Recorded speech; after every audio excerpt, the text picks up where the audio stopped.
Living Out Your Wildest Dreams by me, Keinan Briggs. Everything starts with you.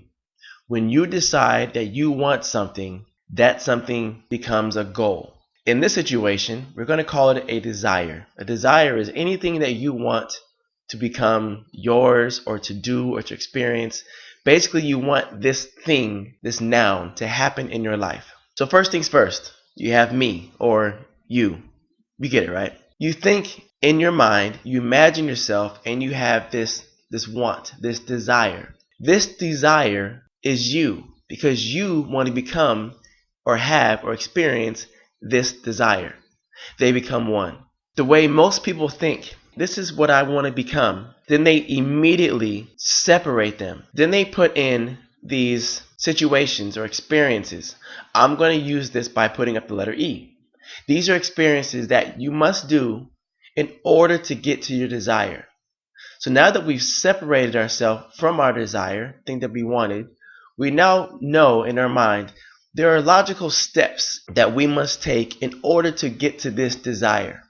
And if we execute each individual step one by one, we will eventually get to our destination or desire and be happy. Well, if that desire is happiness, then we're not happy at the moment. We're on this journey of reaching this place, desire, destination of happiness. If we logically know all the steps that need to be taken in order to get to our desire, then get to work right now. What if this desire hasn't been done before? How would you know what steps to logically do? So we end up lost and we're disconnected from this desire until we eventually find out how to do it. So some things will work, some things won't. It's kind of 50-50.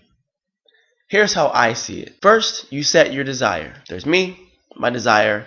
I am one with that desire. I do know that there are going to be experiences that have to happen to get me to that desire. If I close my eyes right now and put myself as being or having that desire, my body will respond as if that is me, as if I'm already there. Because when I receive that desire or become that desire, I'm going to be happy and excited anyway. So why not be happy and excited right now? There are certain experiences I need to do to get to that desire. Well, as the desires pop up, I just go with the flow and move myself from where I am right now as that desire to that. And that experience becomes who I am. And it's involved within my desire. And it continues. The next experience pops up and I go with the flow and I go with that. And that experience becomes who I am.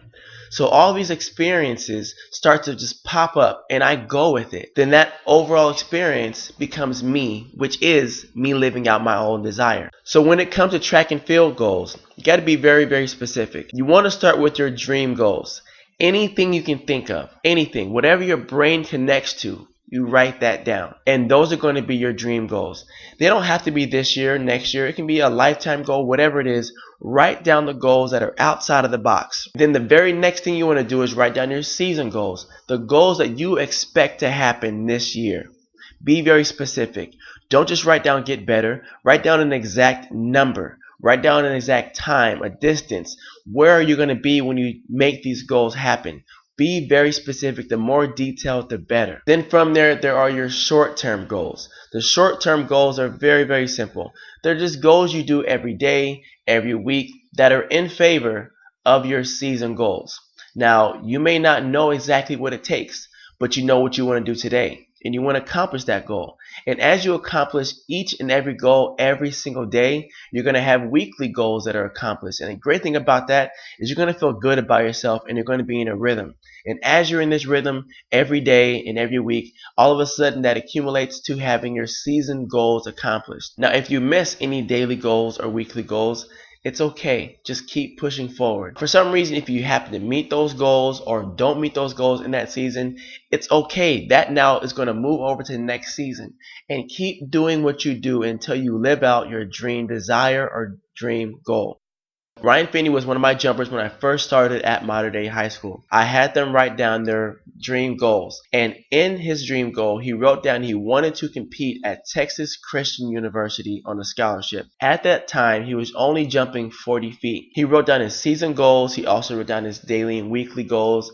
And we accomplished as best as we could during that time frame. 2 years passed and he ended up jumping 46 feet 8 inches. Yes, he improved over 6.5 feet within that 16-month period. During that time, Oklahoma State gave him a preferred walk-on position on the roster. He was able to compete. He had to pay for it, but he still was able to compete at Oklahoma State. Then during the indoor season, he improved and ended up scoring 1 point at the Big 12 championships. He did so well, he was noticed by one of the schools in his conference, which was Texas Christian University. They, on the spot, offered him to transfer and compete as a Texas Christian University scholarship athlete, which he did the year after. And now he's graduating this May from Texas Christian University. This is a story that can happen to you. Set your goals, believe in them, and have fun.